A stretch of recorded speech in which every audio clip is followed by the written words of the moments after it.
Souvenez-vous que les avions décollent toujours en sens contraire, nous disait Henry Ford. L'action est la clé fondamentale de tout succès, nous disait Pablo Picasso. Je n'ai pas échoué, j'ai juste trouvé 10 000 moyens qui ne fonctionnaient pas, nous disait Thomas Edison, l'inventeur de l'ampoule électrique. La meilleure façon de prédire l'avenir, c'est de le créer, nous disait Peter Drucker, professeur en management d'entreprise. Thomas Eliot, poète, nous disait quant à lui « Seuls ceux qui prennent le risque d'aller trop loin verront jusqu'où l'on peut aller ». Elon Musk nous dit aussi « L'échec est une option ici. Si vous n'échouez pas, vous n'innovez pas assez ». Et enfin, Michael Jordan, certains veulent que ça arrive, d'autres aimeraient que ça arrive, et quelques-uns font que ça arrive. À votre avis, quel est le point commun entre toutes ces citations aussi inspirantes les unes que les autres? Eh bien, le dénominateur commun, c'est apprendre à entreprendre, un état d'esprit d'entrepreneur. Et si apprendre à entreprendre dans le business, c'était comme apprendre à entreprendre dans la vie? Que tu montes un business, que tu cherches à vendre des produits, que tu cherches à atteindre un objectif, qu'il soit professionnel avec un business ou une recherche d'emploi, personnel comme réussir à courir un marathon, il y a des clés essentielles qui sont communes. La première est la vision.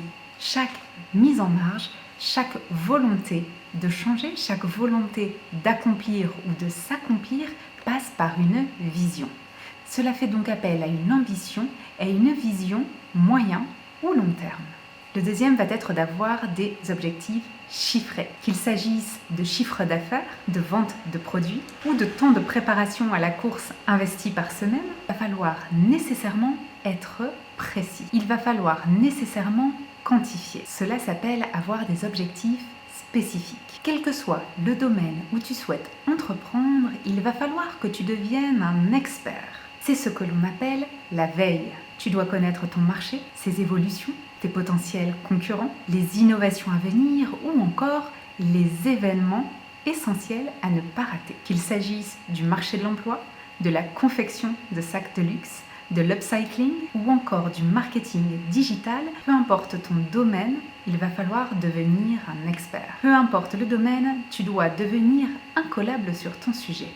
La communication est le nerf de la guerre, qu'il s'agisse de publicité, de réseaux sociaux, de partenariats, de curriculum vitae, de pages LinkedIn, de tenues professionnelles, de forums pour l'emploi. Tout est absolument support de communication. Et travailler sa communication, c'est également travailler son réseau. Que tu sois en emploi ou que tu sois dans le développement de ton business, le réseau va être également un élément essentiel. Entreprendre dans le business, c'est avant tout répondre à un besoin sur le marché. Personnel ou professionnel, ce besoin va nécessiter beaucoup de temps et d'investissement. Il va donc falloir apprendre à gérer votre temps, et gérer votre temps, c'est gérer vos priorités.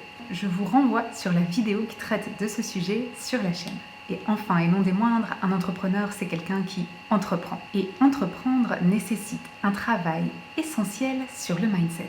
Prise de risque, échec, détermination, sortie de zone de confort, travail sur les habitudes ou encore résilience sont autant d'aspects qu'un entrepreneur business ou un entrepreneur personnel va devoir travailler.